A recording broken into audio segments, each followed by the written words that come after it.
Did you know that you can care too much? Did you know that?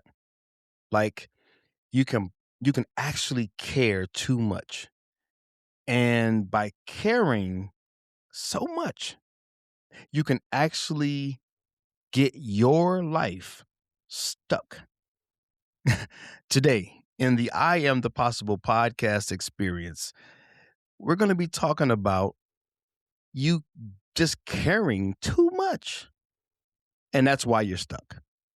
And I can make this claim because I'm talking about myself. And perhaps you can just relate to it.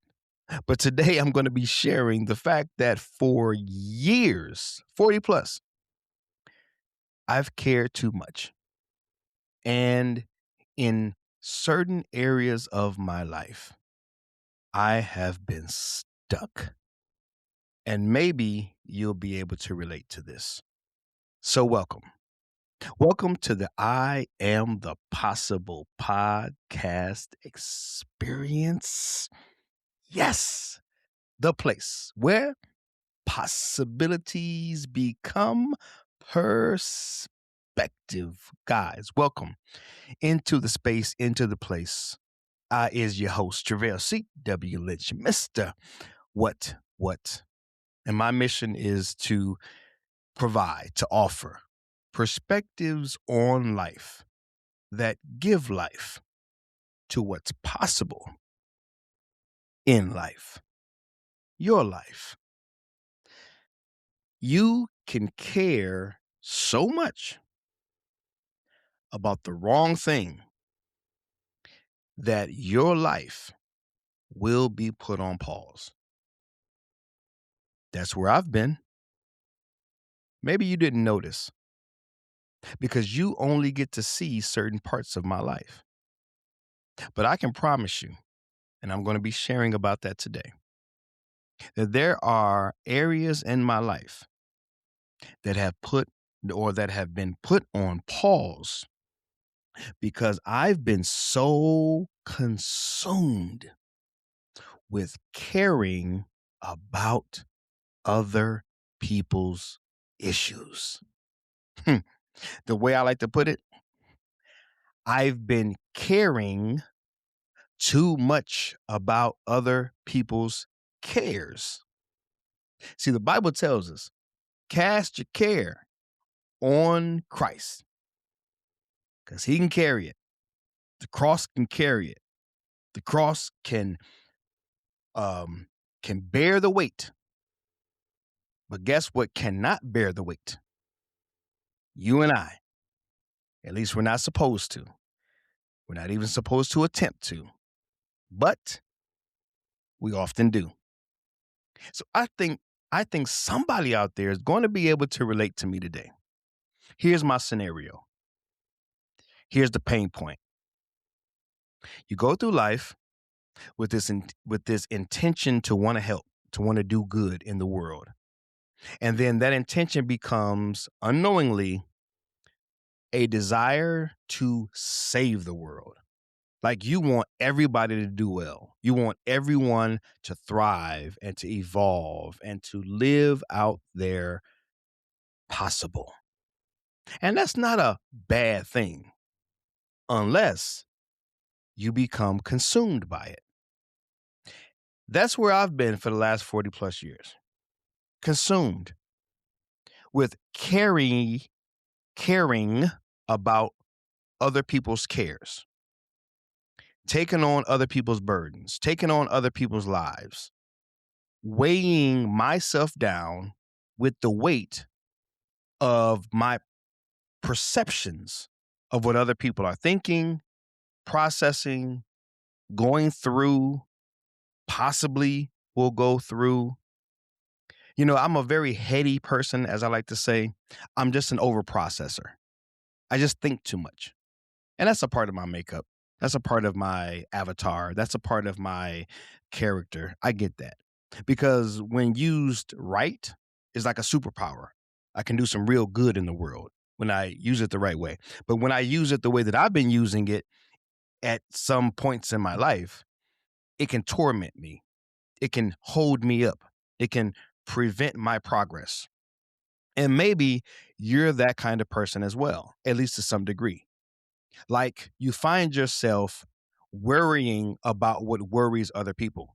You find yourself maybe scrolling through social media, and everything that you perceive to be negative, your heart breaks. So your heart just breaks over and over and over and over and over. You cut the television on, the news comes on, and they're full of negative stuff. And every story you hear, your heart breaks over and over and over and over. And again, there's nothing wrong with this, but where I'm going with this is too much heartbreaks or too many heartbreaks breaks you emotionally. That's a part of the reason that I'm in therapy now. I got a therapist, I got pastors, I've got mentors, I've got a wife, I've got adult children, I have got friends, family members. I've got some very trusted people that have surrounded me, that are in my life, that I can go to, that I can confide in, that I can have really quality conversations with. And for the last month, I've been very intentional about doing that. And you know what they've all told me? And now I'm going to tell you. They've told me that I can't control those things.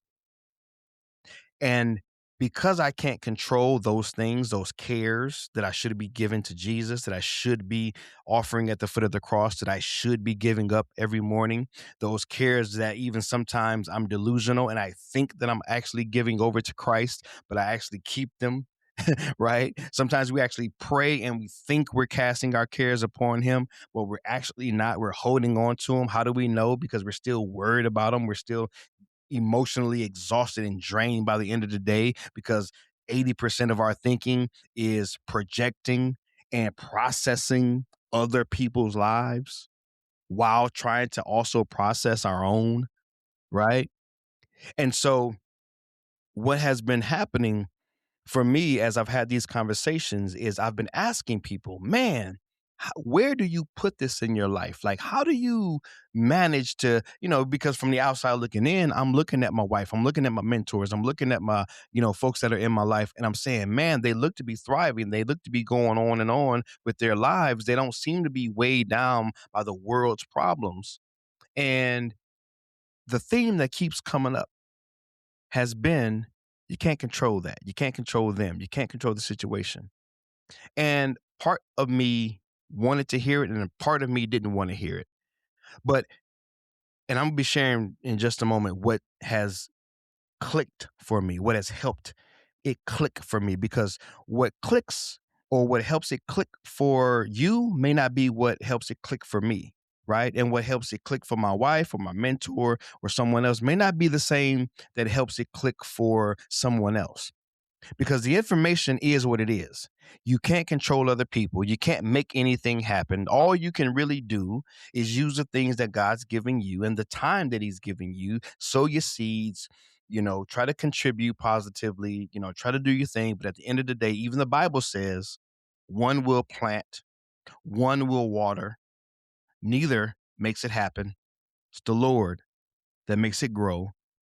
All these scriptures that they've been sharing with me, all these scriptures that keeps coming to mind, but it didn't stick. It didn't click, even though it's the truth, even though it's very clear, even though it's very logical, it didn't click.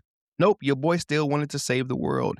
And by wanting to save the world, by caring too much, your boy has been stuck where ministry, where contribution is concerned, where my dreams and hopes are concerned, where some of the things that I feel most called to are concerned. Because here's one thing, and I don't know if you know this or not. When I first moved here to Southern California, we were evicted after a couple of months because we had little money, right? We were just newlyweds, just getting started. We were young folks. But we came out here, Southern California, believing God's called us to come this way, and we still very much believe that God has been faithful to help us grow and to go from where we were to where we are right now. But at that time, we had very little money. And so I joined this little day workers thing.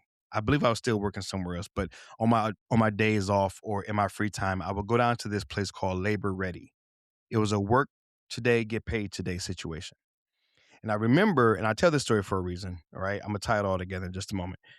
Um, I would go out 5 o'clock in the morning, put my name on this little board, different businesses would call and you go out and work for a day. And then they pay you at the end of the day. Well, there was this one time out in Pasadena. I was working, I forgot what the company was, but I was working in a ditch about the size of a house. Me, several other men were down in this ditch, digging through rock and clay and earth. and so, but I remember, and maybe this was just my youth, I don't know, right? But I remember very distinctly um working all day and just being cool with it.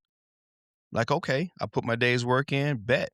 And then I was like ready for the next day. And I was able to do that. I was able to be a part of the church and have parts, I would do the ministry thing. I would do the work thing. I would do the, raising children thing. And the energy levels were there. And I remember in hindsight thinking many years ago, the more I started to struggle emotionally, the more I started to struggle mentally. And these things began to pile up. All of this people pleasing, all of this, taking on the world's burdens and trying to be this, Superman type guy. A thought came to mind for me, and it may be of value to you. Physical labor is not what wears us out. Physical labor is not what sends us to the mental ward. Physical labor is not what, kills us at 43. Uh, Physical labor is not what robs you of your life. It's the mental, it's the internal, it's the emotional, the psychological. You can be 23 years old and commit suicide. It's not because your job was too much to bear.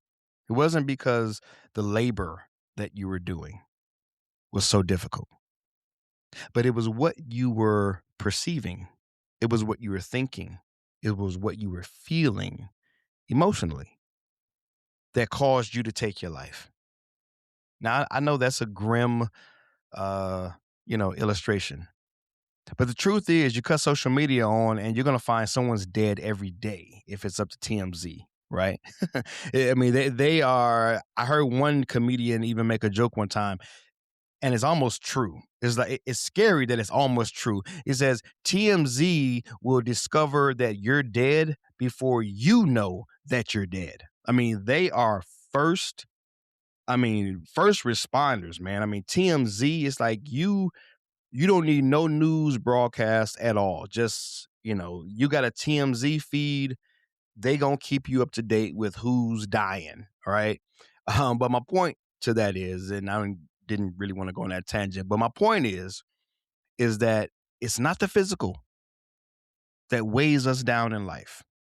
Because today's episode is talking about that we care so much that it stunts our growth, it stunts our progress, it stunts the possibilities of our lives. It keeps us held back, it keeps us stuck from moving forward in a particular area in our lives. It weighs us down, it burdens us because we care too much. We should care, we should have empathy, we should be compassionate. We should be like Christ, moved with compassion.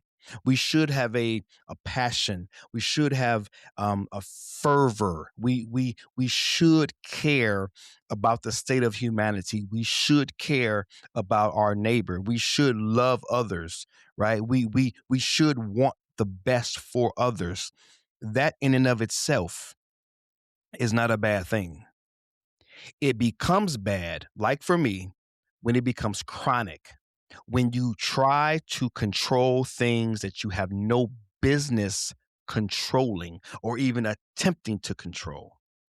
And we will fool ourselves. People like me, we will fool ourselves. We will talk ourselves into why it's okay to keep investing emotionally, in investing mentally, psychologically in the lives of other people. We want so bad for everyone to be so good that we lose sight that we're not good. And that's where I've found myself for the last 40 plus years. I'm not doing so good because I want so bad for everyone else to be doing so good. And I won't go into all of the reasons why. I'm working it out with my therapist. That's something that we're still unpacking, that we're still deep diving on. There's a lot in there. But if you find yourself, and this is the point, and I'm going to share something with you in just a moment, but if you find yourself in this position where you're trying to cover every base, trying to show up for everybody, trying to be Superman and some superhero for everybody, I'm going to tell you this, like it's been told to me a million times, but it didn't click until what I'm going to share with you in just a moment. But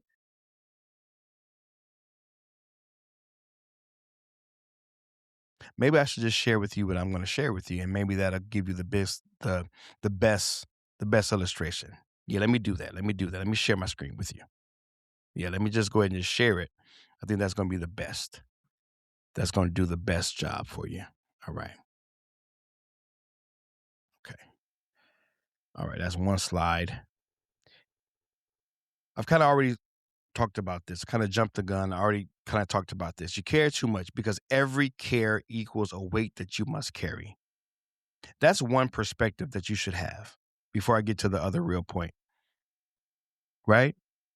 This is my mission, to offer perspectives on life, to give life to what's possible in life. Well, one of the things that is possible in your life, if you're anything like me, one of the things that's possible is for you to stop weighing yourself down with the cares of other people and truly begin to cast your cares, which are really other people's cares, on to Christ at the foot of the cross. Leave them there.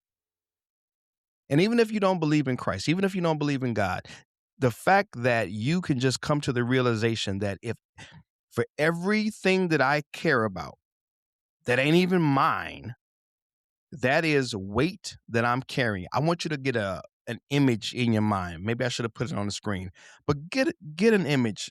You remember back in the day when you went to school, you had a backpack, put a book in the backpack. Yeah, we good. Put 2 books in the backpack. Yeah, we good. Heck, put 3 in the backpack. Yeah, we still good. Okay, let me put 10 books in your backpack. Now we got a problem. And you got to carry that sucker from class to class. And then you got to walk home from school with that thing. Okay, now we have a problem. That's the way I want you to envision this. For every book, for every care that you keep adding to your backpack, it's becoming harder and harder for you to journey through this thing called life. And it's unfair to you. It's been unfair to me. And no, life ain't about fairness. I get that. But in this context, you hear what I'm saying. You're robbing yourself. Like this has had to be the conversation that I've had to have with myself. Travell, this is unfair to you. For as much as you talk about being I am the possible, for as much as you talk about self-worth, for as much as you talk about valuing yourself, for as many podcast episodes as you've made, for as much content that you've put out, trying to empower others, encourage others, educate others in the area of valuing themselves, for as much as you talk about that, you're not doing the best job that you could be doing of living that out for yourself. Can I be that honest, guys? Can I be that transparent? Your boy ain't been doing that great of a job doing it for yourself, doing it for myself. And I know that sometimes tends to be the thing, right? We want to give it to someone else without giving it to ourselves. But understanding that for every care that you carry, that is a weight on your shoulders that has no business really being there. In this context, in the context of you exhausting yourself wearing yourself down, and getting yourself stuck like quicksand in the muck and the mire of cares and concern for everyone else's issues and problems in the world that you cannot control. I hope and I pray that you hear what I'm saying when I say that. Let me share with you guys what clicked for me, because like I told you earlier, so many people talk to me about not being able to to control this, and that I had to take care of myself, and that I was just doing too much. But check this one out. This one comes from Tony Robbins. Stick with me. It's going to all make sense in just a moment. Your values. I'm the one that put your, okay? Because you got to make it personal. You can't just say values and beliefs. Like, you got to make it your values and your beliefs, okay? so that you can own the process, right? To some degree, you have to own the process of your own healing. You have to own the process of your own journey. You have to own the process. Not that you X out God and those things, or that you shove away other people and go into some little cave. No, what I'm saying about owning it is, when you own it, just like a home, when you own the home, you can change anything about it. The color of it, you can tear down a wall, you can build up some new stuff around it, you can do the landscaping. You ain't got to ask nobody. But when you're renting, everything is a question. Everything is a process. Everything is filling out paperwork. Everything is, check this out, waiting for permission. But when you own it, just like this process, when you own it, you get to give yourself permission to move forward and to see the kind of progress that you desire in your life. So let me read this to you. If I can move my little, move this over here real quick. This is what Tony Robbins says, and it just resonated with me. The two forces that control every thought you think, every emotion you feel, every experience of your life. He says, what are they? Your values and your beliefs. Those two forces literally control every decision you make. Now, let me break this down for you. A part of my value system and a part of my belief system is this: value. I value contributing to the life of other people. I value the human experience. I value progress. My belief. I believe that we were all created to do something quite amazing. I believe we were all created in the image and the likeness of God, who is an awesome God. Thus, we are an awesome creation. I believe that we were all created with a purpose that serves as some sort of service and support system to the success of someone else. I could go on, but I wanted to give you a flavor of my values and my beliefs, because I want to share with you what finally clicked for me. I just shared with you my values. I just shared with you my beliefs. This little idea down here, these forces, my values and my beliefs, they're controlling my every thought, right? They're controlling my emotions, right? They're controlling my experience, right? They are literally contributing to controlling the decisions that I make, right? So now you can start to connect the dots and to see how I was able to torment myself for so many years with caring about other people's situations, because I value other people so much and I believe in other people so much that I can actually create a narrative in my head, because we're all contributions after all, and we're all here to serve and support the success of other people after all.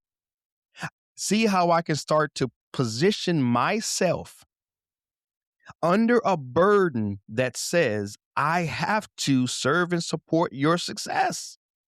And I have to be a part of giving permission to what's possible in your life. And by doing so, without a proper and a healthy perspective over all of this, I stay stuck. I continue to write a narrative to myself that says it is okay for you to wear yourself out, to emotionally exhaust yourself trying to solve everybody's problems. See how that works? So what clicked? What clicked was, aha, if values and beliefs are the forces behind my thinking and my feeling and my choosing, then that means all I need to do is connect the dots from my current values and beliefs to my current suffering.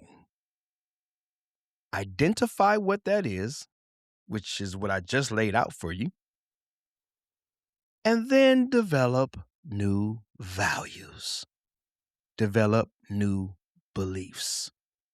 Or in my case, acknowledge current values and current beliefs that counteract the ones that were keeping me stuck. Let me lay this out for you.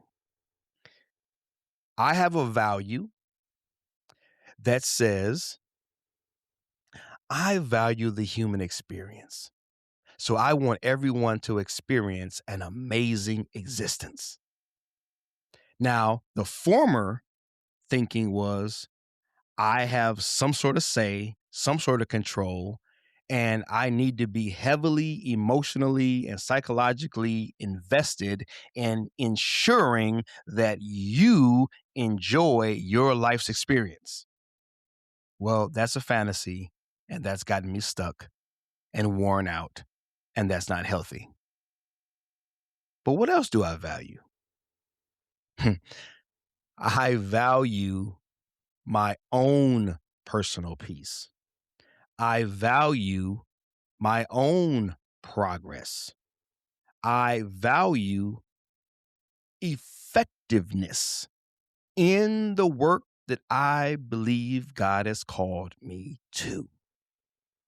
So now that I am conscious, I am aware that by me overemphasizing a concern for your concerns and how that has prevented the value I have for my own personal peace, my own personal progress, and my own personal effectiveness to what I believe my creator has called and created me for, it now allows me to give myself permission to back off trying to control your cares and your concerns and ultimately what's controlling you. See how that works? Does that mean that I don't care? Nope. Does that mean, here, let me stop. I think I can stop sharing here. Does that mean, let me go back to my screen, make sure I'm back on my screen. Where's my layout? Give me to my layout. Boom. Okay. I think I've stopped sharing. Okay. Yep. So I should be back to my screen. Does that mean now? Does that mean that I just don't care about anything and about anyone at all? Nope. I still get to care. Yeah. I still get to have passion. I still get to be heavily invested in presenting podcast episodes, keynote speeches, Sunday morning sermons, small group facilitations, one-on-one coaching services, right? I can continue to write my next book. I can continue to communicate this message of I am the possible that is aimed at helping to build you up, to edify you, to empower you, to encourage you, right? in believing in yourself and pursuing your possibles and giving yourself permission to be the very best person that you can be. And at the same time, recognize and acknowledge that that's as far as I have to take it. You're witnessing in real time breakthrough. We talk about it in church all the time. Breakthrough, deliverance. Hey, you're witnessing it. I'm in real time practicing. I'm in real time connecting the dots. I'm in real time acknowledging and, most importantly, accepting what has been told to me for over 47 years.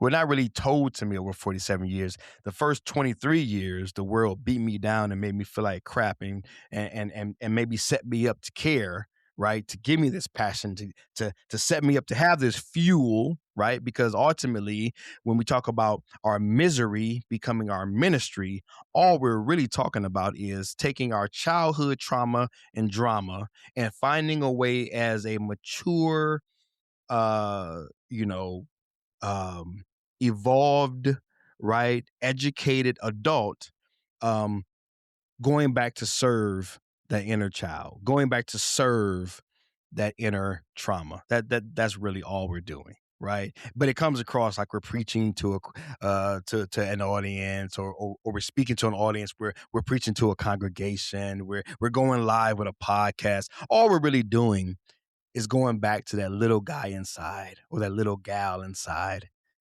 and saying it's gonna be okay. It's gonna be all right. Come on. I'll take you. I'll take you under my wing. Come on. We gonna move forward. That's the whole misery to ministry thing. We childhood taught us how to be miserable in some specific area of our lives. And we got a little older, a little more educated. We lived a little longer. We saw some things. We were able to cross-reference some things. We became aware of some things. We matured in some ways. And now we've gotten to the point where we can at least start to reach back on the inside. And then we want to kind of reach back on the inside of others.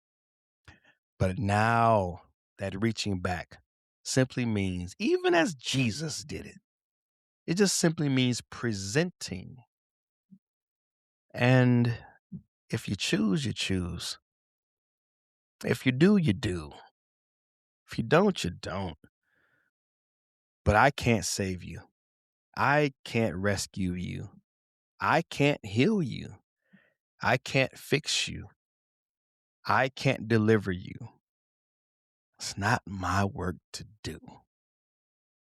But it is my job to care just enough, to have just enough passion, to have just enough concern to keep going live, to keep showing up and presenting, availing my life, my struggles, my stories, my successes in a way that I hope and pray is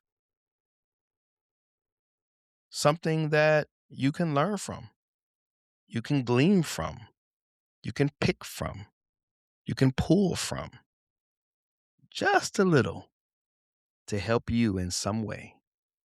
But even that helping, it's up to you. You're actually helping yourself like a buffet. Help yourself. We can lay it out, but you have to pick it up. Yeah. Hope and pray that in some way what I've just shared has helped you to care less so that you can get unstuck.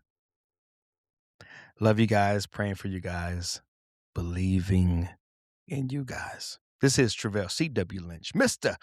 What. This has been another episode of the I Am the Possible podcast experience, the place where possibilities become perspective.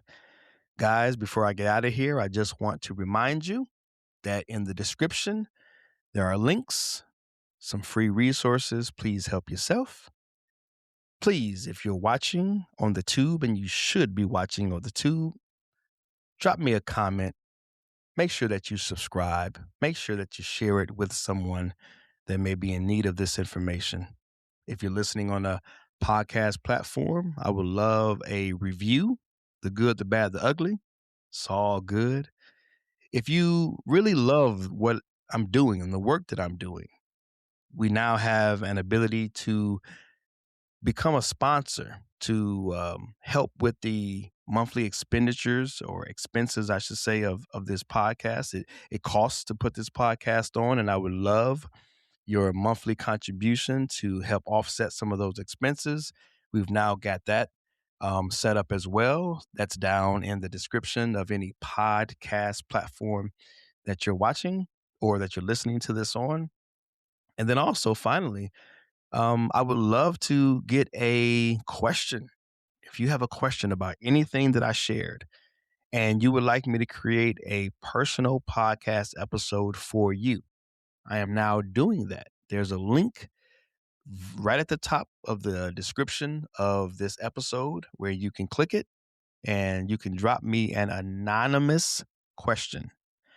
Won't share your name, won't share your phone number. I think you put in just a little bit of information and your question that generates it over to me on the back end. I'll be able to see it and I will create a episode especially for you to answer that question. All right. Would love to serve you in that way.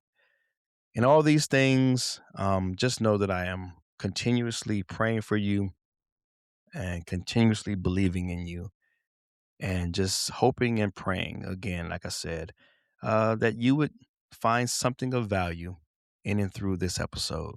All right. Until next time, remember, let's continue to relate better to ourselves so that we can create better for ourselves. And most importantly, those around us. God bless you.